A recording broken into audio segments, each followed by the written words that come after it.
It is my honor to have this opportunity of presiding this panel discussions this afternoon.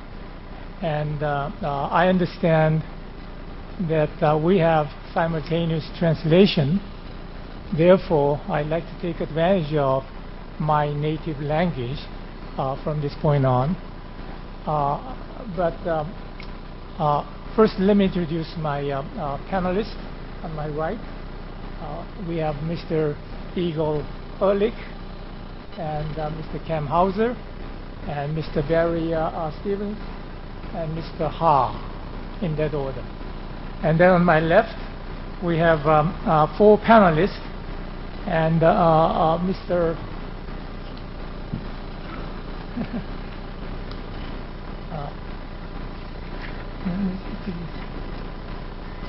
This is my first time of meeting this gentleman, so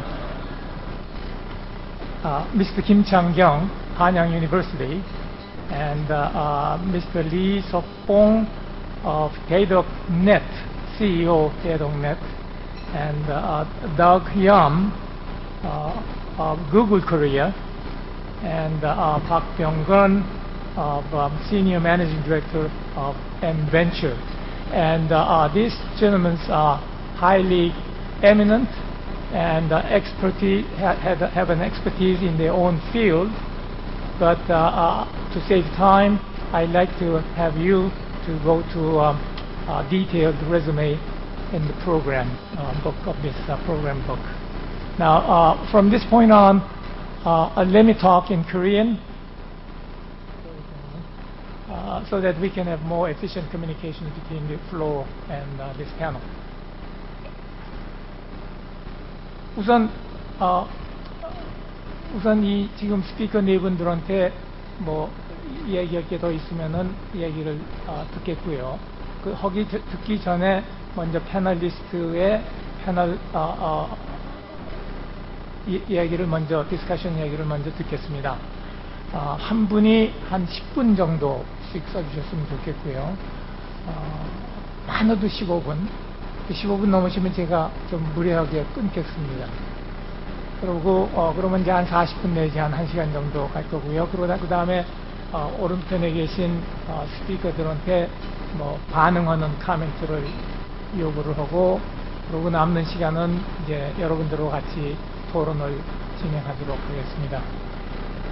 시간이 우리 2시간이 있기 때문에 충분할 것 같고요. 제가 여기 시작하기 전에 주최 측하고 물어봤어요. 이게 좀 일찍 끝나도 되느냐? 그랬더니 일찍 끝나도 된답니다.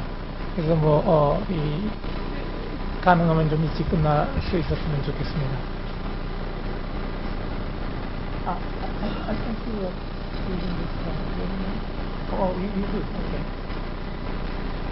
그러면 먼저 김 교수님. 안녕하십니까. 한양대학교 김창규입니다. 저는 창조경제에 대해서 지난 한 2달 동안 사실 여러 가지 말씀을 이미 많이 드렸기 때문에 한 5분에 걸쳐서 좀 간단하게 말씀을 드리겠습니다. 이제 창조경제의 한 축으로 지금 벤처에 대해서 굉장히 많은 얘기가 나오고 있는데, 그래서 제가 오늘 가지고 나온 주제는 정부 주도의 벤처 캐피탈이 틀림없이 필요하다, 이런 말씀을 드리겠습니다. 제가 이제 얼마 전에 어느 지상파 방송의 토론회에 나가서 토론을 한 적이 있었는데, 그때 제가 느낀 게 뭐냐면 벤처라는 게 대부분의 사람들이 무에서 유를 창조하는 걸로 알고 계시더라라는 것을 제가 좀 상당히 놀랐습니다. 기본적으로 지금 우리나라의 여러 대학에 계신 분이라든지 출연연에 계신 분들이 착각을 하시는 게 뭐냐면 기술을 가지고 창업을 하시겠다, 이런 생각을 하고 계신데, 실제로 벤처라는 것은 돈을 벌어야 되기 때문에 기술을 가지고 창업을 하는 것이 아니고, 그죠? 일반 사람들은 제품을 사는 것이다 라는 것입니다. 그래서 기술만 가지고, 요새 유행하는 아이디어만 가지고 창업을 할래야 할 수가 없다. 그죠? 기술이라는 것은 거의 완성된 상태로 가지고, 그 다음부터 이 기술을 가지고 어떻게 제품을 만들 것인지, 즉 그 원료의 비용은 어떻게 될 것인지, 디자인은 어떻게 할 것인지, 프로토타입은 어떻게 만들 것인지, 그죠? 그 다음에 파일럿 플랫은 어떻게 할 것인지, 마케팅, 세일즈는 어떻게 할 것인지에 돈이 들어가는 것이 돈이 없어서 망하는 거지, 절대로 기술이 없어서 망하는 벤처는 없다라는 것입니다. 제가 한 그 벤처 붐이 일었을 때, 제가 이제 그 벤처 캐피탈의 CTO 역할을 한 2년 정도 한 경험이 있습니다. 그래서 그때 이제 그 대부분의 벤처의 그 CEO들이, 사장님들이 오셔서 뭐라고 그랬냐면, 제가 이런 벤처는 꼭 망한다, 이런 건데, 다 이렇게 얘기했었어요. We are technically driven company. 우리는 기술력밖에 없는데요. 이런 벤처 다 망했습니다. 기술은 어딘간 있다. 전 세계 어딘간 있습니다. 그 existing한 테크놀로지를 어떻게 마케팅할 것이냐. 이게 문제가 되는 것이지, 기술 개발을 하는데 기본적으로 한 2, 3년이 필요하고 여기에 돈이 들어간다. 이런 거 다 망했습니다. 또 이제 망한 또 하나가 뭐 있었냐 하면, 예를 들면 뭐 사장님들이 이럽니다. I run this company until I retire. 저는 리타이어 할 때까지 이 회사를 경영하겠어요. 이런 사람 다 망했습니다. 절대로 공돌이들이 그 회사를 끝까지 경영을 할 수가 없다. 아니, 기술만 아는 기술자들이 무슨 회계를 하나요? 무슨 뭐 세일즈를 하나요? 매니지먼트를 하나요? 마케팅을 하나요? 이런 거에 돈을 대주는 것이 벤처 캐피탈이지, 절대로 벤처 캐피탈이 기술 개발을 하는데 돈을 대주는 것이 아니다. 이런 말씀을 드리고 싶고요. 그 다음에 또 무슨 얘기가 많이 들었냐면, 이게 이제 10년 전의 얘기입니다. 우리나라는 그때 이제 많은 분들이 뭐 우리나라의 그 대기업에서 그 해고를 당하셔서 벤처로 나오셨는데, 이런 분들이 대개 가지고 계신 게 그런 그 공정 기술을 가지고 계신 거예요. 그래서 예를 들면 반도체 공정에 획기적인 기술이 있는데 이거를 바꾸면 대박이다. 절대로 삼성에서 안 바꿉니다. 왜 수십 조를 들여가지고 라인을 수십 개를 깔아놨는데 왜 새 기술을 채택을 하겠냐고요. 절대로 안 바꾸고, 또 하나는 뭐가 있었냐 하면 부품, 자기가 새로운 부품을 가지고 있다. 부품 절대로 안 됩니다. 왜 안 되냐 하면, 여러분들 휴대폰을 가지고 계시는데 요새 휴대폰 하나가 100만 원 하잖아요. 거기 비싼 부품 아무리 비싸도, 그죠? 메모리 프로세서 이런 게 한 40불 정도, 싼 거 한 2, 3천 원, 5천 원 정도 합니다. 그러면 제가 시스템 엔지니어라고 해도 새로운 부품을 사겠습니까? 10,000원짜리를 8,000원으로 다운했다고 사겠습니까? 100만원짜리 시스템이 고장날지도 모르는데. 하여간 그래서 우리나라는 기본적으로 이런데 굉장히 취약점이 있다라는 것을 지금 그 정부에서 지금 새로운 벤처를 할 때 이런 걸 잘 고려를 하셔야 될 것 같고요. 또 하나는 중요한 건 뭐냐면, 벤처 캐피탈이라는 게 기본적으로 이제 몇 년을 보고 투자를 하느냐, 그죠? 그 실리콘밸리 아주 유명한 그 벤처 캐피탈에 클라이너 퍼킨스 코필드 앤드 바이어스라는 아주 유명한 그 벤처 캐피탈이 있는데, 그런데 가서 이제 얘기를 쫙 듣고 하면, 걔네들은 기본적으로 그죠? 투자를 할 때 이것을 4년 정도로 본다는 거예요. 길어야 5년. 그래서 절대로 혁신의 기술을 개발해서 제품화하기까지는 절대로 없는 시간이다. 기본적으로 벤처 캐피탈에서 참을 수 있는 기간은 길어야 기술 개발로 1년, 아니면 아예 된 기술을 가지고 그것을 어떻게 제품화하느냐에 돈을 대는 것이지, 절대로 혁신의 기술을 벤처에서 펀딩을 받을 생각을 하지 마시라라는 얘기를 제가 오늘 하고 싶고요. 그래서 결국은 이제, 그죠? 제가 뭐 저번 어디서도 얘기했지만, 기본적으로 이제 혁명적인 그죠? 혁명가들은 대개 어디서 죽냐면, 혁명에 성공하지 못하고 대개 형장의 이슬로서 다 돌아가십니다. 그분들이. 혁명을 성공한 사람 변명 없어요. 다시 얘기하면, 지금 제가 어떤 출연에 가서 무슨 질문을 받았냐면, 우리 그죠? 새로 이노버티브한 R&D, 크리에이티브한 R&D를 어떻게 할 것인지 저한테 얘기를 해달라고 그래서 제가 뭐라고 그랬냐면, 이 혁신은 어디서 일어나고 있냐면, 지금 여기 계신 원장님, 부원장님, 본부장님들이 이 미팅 끝나면 저기 그 빌딩에 아주 햇빛도 안 들고 우중충충한 지하실에 가시면 거기서 혁신은 일어나고 있다. 과학기술의 역사적으로 보면 혁신은 다 그 회사에서 다 죽였습니다. 그죠? 코닥 필름에서 디지털 카메라 기술을 죽였고, 아니, 제가 그 경영진이라도, 그죠? 지금 필름 인더스트리가 엄청나게 잘 되고 있는데 왜 디지털 기술을 제가 하겠냐고요. 엔사이클로피디아에서 그게 결국 마이크로소프트의 CD-롬 한 장에 그 사전 담아서 거기서 죽었는데 그 기술도 제일 먼저 어디서 나왔냐? 엔사이클로피디아에서 나왔다는 거죠. 그죠? 위키피디아보다 훨씬 앞선 기술이 엔사이클로피디아에서 7년 전에 나왔다. 그런 게 다 왜 죽었냐? 경영진에서 다 죽었다. 그래서 결국은 대기업이라는 것은 사장님, 이사님들이 매년 경영평가를 받기 때문에 절대로 혁신 기술은 절대로 거기서는 안 나온다. 혁신은 그 본사에서 다 죽어서 결국은 정부의 역할이 굉장히 중요한데 적어도 정부의 역할은 적어도 5년에서 7년간은 롱텀 윈도우를 가지고 있는 그러한 벤처 캐피탈을 만들어야 될 것이고 지금 만약에 이것이 창조 경제를 해결하려고 하면 외국에 있는 벤처 캐피탈은 대개 얼마 정도의 규모로 할 것이냐 이런 거를 잘 생각을 해보셔야 됩니다. 외국에 있는 대개 벤처 캐피탈은 대개 1조의 규모로 합니다. 1조의 규모. 대개 처음에 스타트업부터 시작해서 나중에 IPO까지 네 번의 라운드를 거치게 되는데 처음에 대개 2, 3억 불이 거기 들고 나머지 돈은 그죠? 1 빌리언이면 결국은 6, 7억 불이 남는 거죠. 그럼 6, 7억 불은 나중에 새 라운드를 위해서 남겨두는 것입니다. 지금 우리나라에서 무슨 벤처를 정부 주도로 만들려고 하는데 이것을 한 1,000억으로 만든다, 2,000억으로 만든다. 이거는 제 생각에는 안 하는 이만 못할 것이다.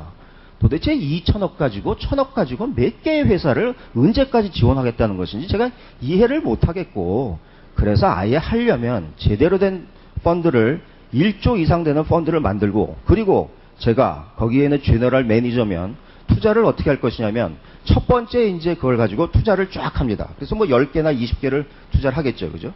그러면 그거 잘 될지 안 될지를 모르고 또 망할지도 모르니까 다른 펀드를 또 만들어서 또 투자를 해야 되는데 1 빌리언 만들고 다음번에 1 빌리언 만들 때까지 기간이 약 2, 3년 정도다. 외국 벤처 캐피탈을 보면.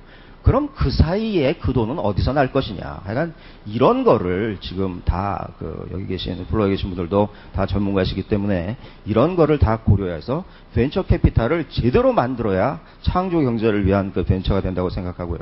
그래서 하여간 지금 그죠 오래간만에 저희가 이제 10년 만에 다시 이제 이런 기회가 왔는데 지난 10년 동안에 우리나라가 굉장히 겪을 것도 많이 겪고 기술 축적도 많이 됐고 인적 자본도 있고 경영 기법 그죠? 이러한 회계, 마케팅, 세일즈 기법이 엄청나게 나왔다고 생각합니다.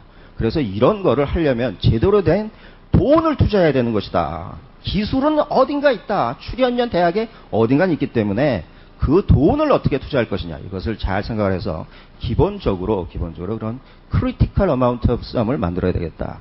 그런 말씀을 드리겠습니다. 네, 감사합니다.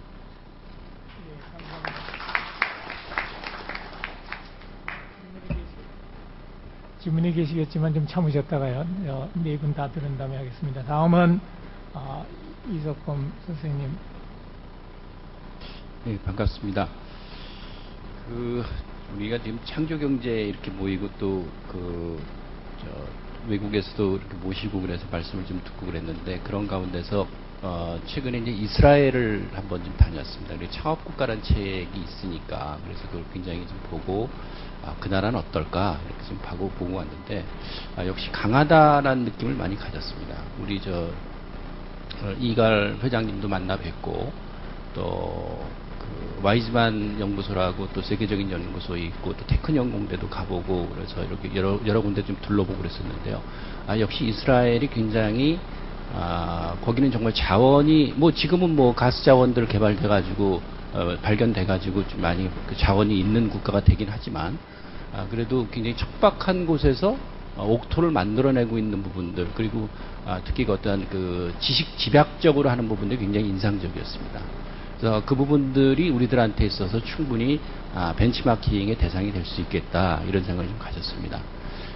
근데 그러면서도 이제 그분들의 말씀을 들어보니까 재밌어요. 한국이랑 같이 협력을 하고 싶다 이런 말씀을 하시더라고요.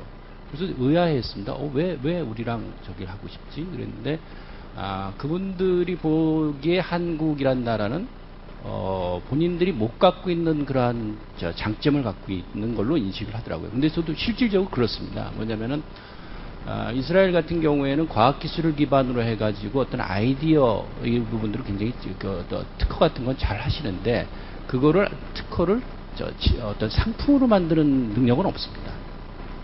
그러니까는 제조업이란 부분들이 아무래도 인구가 800만이고 그 다음에 주변국으로부터 고립이 돼 있다 보니까 부품 조달 같은 게 할 수가 없겠죠. 그러니까는 우리나라처럼 이렇게 조선이라든가 반도체 또 이 자동차 같은 것들을 하기가 힘듭니다. 근데 한국은 그 실력을 갖고 있고 또 거기다가 이제 우리나라 대기업들 같은 경우가 이제 글로벌 마케팅도 할 수 있고 그러니까는 이스라엘의 어떤 아이디어와 한국의 그러한 제조 능력 또 글로벌 시장에 대한 접근성 이런 부분들을 연계시키게 되면은 상호 시너지 효과를 가져올 수 있지 않겠느냐 하는 게 이스라엘 분들의 생각이신 것 같더라고요. 그리고 또 일리도 있어 보이더라고요. 그러면서 여튼 우리도 가진 게 있었는데 우리가 우리 스스로에 대해서 좀 몰랐던 부분도 있구나 이런 걸 하나 느꼈습니다. 근데 여튼 이스라엘을 보고 그 다음에 그 옆에 터키를 좀 갔었습니다. 터키를 가가지고 쭉 이렇게 보고 그러면서 느낀 거는 뭐였냐면 터키가 인구가 7천만입니다. 우리나라의 8배고요. 근데 그 터키를 보고 이렇게 느낀 거는 이제는 디지털 경제가 되고 나노 시대가 되면서 패러다임이 바뀌고 있구나. 그걸 좀 많이 느꼈습니다. 그건 뭐냐면은 과거에는 국토의 크기가 곧 그 나라의 크기로 우리가 인식을 했습니다. 그리고 인구가 많으면은 또 마찬가지로 그 나라가 크다는 걸로 인식을 하지 않았나 이거입니다. 그런데 이제 디지털 경제 나노 시대가 되면서는요, 국토의 크기가 오히려 약점이 될 수 있겠다라는 생각을 하겠습니다. 크면 클수록 약점이 있을 수 있겠다. 그러다 보니까 저는 5천만 인구에 한반도 정도의, 그리고 대한민국 정도의 크기, 요게 딱 좋을 수 있겠다. 오히려 경쟁력을 가져갈 수 있겠다. 왜냐면은요, 일단 국토가 크면 약점이 될 수 있다는 건 뭐냐면, 하나는, 자연재해에 취약해집니다. 최근에 이제는 미국에서도, 어디죠? 오클라호마인가요? 거기에서 토네이도 일어나가지고 피해가 컸지 않습니까? 그렇게 되고, 오늘도 보니까, 조금 전에 보니까 사할린에서 8.2의 그 강진이 일어났다고 그러던데, 여튼 이 국토가 크게 되면은요, 재난에 취약해질 가능성이 높아집니다. 그렇게 되고 또 하나는 국방이 어려워지죠. 그런 측면에서 봐가지고는 우리 남한 정도의 크기, 요거 괜찮은 사이즈 같다. 옛날 같았으면 좁았는데 지금 디지털 경제, 나노 경제로 가면서는 괜찮은 사이즈 같다. 거기에다가 5천만 인구만, 지금 우리나라 사람들이 이렇게 공부하고 있잖아요. 이렇게 공부하는 나라 많지 않습니다. 우리나라 사람들이 이렇게 공부하고 그러면서 서로 간에 튜닝하고 공동의 비전들을 가져나가고 그렇게 되면 요 5천만 인구가 한 마음으로 이렇게 가게 되면은 정말 시너지 효과가 크겠다. 이런 생각을 좀 하게 됐습니다. 여튼 우리가 갖고 있는 환경이 결코 나쁘지가 않다. 근데 우리들 같은 경우에는 우리가 그 산업화의 역사가 불과 50년뿐이 안 됩니다. 아시겠지만 1962년도에 제1차 경제개발 그 5개년 계획을 시작해가지고 그때 80달러 국가가 이제 한 60여 년 만에, 50년 만에 이제 2만 달러 국가가 되고 그랬는데요. 그러니까 한 반세기 만에 200배의 소득을 올리게 됐다고 볼 수가 있겠죠. 그랬는데 아직까지 우리가 50년뿐이 안 되기 때문에 배워야 될 나라가 굉장히 많습니다. 근데 그 배워야 될 나라 중에 하나가 어디냐 하게 되면은 바로 미국인 것 같아요. 미국의 어떤 점을 배워야 되느냐 하게 되면 그 혁신 능력입니다. 일본의 교토 대학에요. 이런 얘기들이 그동안 나오고 있다고 합니다. 교토 대학 같은 경우 노벨상을 많이 탔지 않습니까? 교토 대학생들 5명만 연합을 하게 되면은 세계를 뒤집을 수 있다. 그 정도는 이제 본인들의 실력을 자랑한다고 그런 겁니다. 저는 그래서 카이스트 학생들한테 물어봤댔어요. 카이스트 학생들은 몇 명이면 세계를 뒤집을 수 있을까? 물어보는데 대답을 못해요. 왜냐하면 아예 생각을 안 해봤으니까. 근데 우리도 그런 생각을 해볼 필요가 있지 않나 얘기해주는데, 근데 실질적으로 미국에서는요, 2명이 세계를 뒤집었어요. 어딘지 아시겠죠? 구글입니다. 그 레리 페이지와 세르게이 브린 그 두 사람이 세계를 뒤집었어요. 그 스탠포드 대학이잖아요. 그러니까 미국의 그 혁신 능력, 그 부분을 우리가 정말 배워야 되겠다. 근데 그 가운데서 하나 좀 인상적인 것 중에 하나가 두 가지가 있는데요. 미국을 보면서 두 가지가 있는데, 하나는 아시겠지만은, 뉴욕에 가게 되면 센트럴 파크가 있습니다. 센트럴 파크에는 그 존 레논의 추모 표지석이 있습니다. 이매진이라고 이렇게 타일로 해가지고 만들어 놓은 게 있습니다. 가보신 분들 계시겠지만. 그거를 보면서 굉장히 많은 생각이 들었어요. 존 레논. 이 사람이 어디 사람이지? 아시겠지만 그 사람 미국 사람 아니잖아요. 영국 사람이잖아요. 영국의 그 세계적인 그러한 예술가가 와가지고 이 사람이 뉴욕에서 활동을 하다가 뉴욕에서 암살당했습니다. 근데 그럼에도 불구하고 그 사람은 뉴욕을 안 떠나고 있어요. 그 가족들이 뉴욕을 안 떠나고 있습니다. 그거 보면서 느낀 게 뭐냐면, 자, 세계 최고의 예술가가 와가지고 거기서 활동하고 거기서 어떠한 피해를 당했음에도 불구하고 거기를 지키는 이유가 뭘까? 그 힘이 뭘까? 자, 과연 서울에는 또 내지는 대전에는 그 세계 최고의 예술가가 오겠다는 생각을 갖고 있을까? 또 그 사람들이 만약 여기에서 피해를 당했을 때 그럼에도 불구하고 남아 있을까? 하게 되면은 이 퀘션이 드는 거예요. 야, 그 미국의 그러한 그 어떤 포용할 수 있는 힘들, 그 부분들은 우리들이 좀 배워야 되지 않을까, 이렇게 생각이 됐고요. 또 하나는 뭐냐면은 뉴욕에 보게 되면 콜럼버스 서클이라고 있습니다. 콜럼버스 서클에 작년 9월서부터 12월까지에 걸쳐가지고 그 하나의 이벤트가 있었는데, 콜럼버스 동상이 있습니다, 거기에. 콜럼버스가 신대륙을 발견했지 않습니까? 1492년에 했는데, 그때 그걸 기념해가지고 탑을 하나 세웠어요. 근데 콜럼버스의 동상이 높이가 22.5m예요. 그 생각해보세요. 잘 보이겠습니까? 안 보여요. 근데 그런 가운데에서, 일본계 독일인 미술가가 제안을 했어요. 미국 미술협회에다가. 콜럼버스를 좀 가까이서 좀 보자. 어떻게? 콜럼버스 동상까지 올라가면 되잖아. 그래가지고 거기다 가건물을 세워가지고요. 콜럼버스 동상을 바로 사람들이 눈높이에서 볼 수 있게 했어요. 그걸 이렇게 상상하시면 됩니다. 우리 광화문에 이순신 장군 계시죠? 우리 맨날 위로 쳐다보잖아요. 그분을 눈높이에서 볼 수 있게 만든 거예요. 자, 그럼 그게 어떤 효과를 가져올까? 신대륙 발견이 600년 전의 일이지 않습니까? 600년 전의 과거가 오늘 현재가 됩니다. 동시에 그건 또 어떤 효과를 갖고 오냐면은 600년 동안의 변화를 알고 있기 때문에 미래 600년을 쳐다볼 수가 있게 됩니다. 한마디로 위치, 눈높이를 바꾸는 걸로 인해 가지고 시대 감각을 확 뒤집어 버리는, 그게 이제 예술이죠. 그거 보게 되면서 우리 이순신 장군을 한번 좀 우리 눈높이에서 보는 건 어떨까, 이런 생각을 했는데, 콜럼버스 동상이 뉴욕에만 있는 줄 알았더니 샌프란시스코에도 있어요. 샌프란시스코 거기 가보시면 아시겠지만 거기에 있습니다. 그러면서 그랬어요. 야, 이 양반이 대서양에서 왔는데 왜 태평양 쪽에 또 있을까? 이게 미국 사람들은 계속적으로 개척을 하겠다는 생각을 갖고 있는 게 아닌가, 이렇게 생각되면서 미국 사람들의 그 개척 정신, 혁신 능력, 이거 우리가 꼭 배워야 되겠다, 이 생각을 하게 됐습니다. 또 하나는 뭐냐면은 우리들이, 그러니까 아까 이스라엘의 어떤 그 성장 국가로서의 모습, 스타트업 컴퍼니 네이션으로서의 모습, 그 부분을 우리가 좀 배워야 될 필요가 있고, 또 하나는 미국의 그러한 개척 정신과 혁신 능력을 좀 배울 필요가 있고, 그러면서 문화적 포용력도 다 거기서 비롯되는 걸로 볼 수 있겠죠. 또 하나 볼 수 있는 게 독일이 아닐까 여겨집니다. 독일의 히든 챔피언은 뭐 너무나 유명하기 때문에 말씀드릴 필요가 없을 것 같은데, 근데 독일의 히든 챔피언을 우리들이 생각하면서 많은 부분들이 간과하는 게 있습니다. 그냥 넘어가는 게 있어요. 독일의 히든 챔피언은요, 특징을 세 가지로 볼 수 있습니다. 하나는 이 기업들이 장수 기업이라는 거. 그거 다 아시지 않습니까? 60년에서 80년 정도 됩니다. 그 다음에 세계 넘버원의 셰어를 갖고 있다는 거. 그런 건데, 또 하나의 특징이, 이게 우리나라 결코 못 갖는 특징이에요. 그게 뭐냐면은 다 지방에 있다는 겁니다.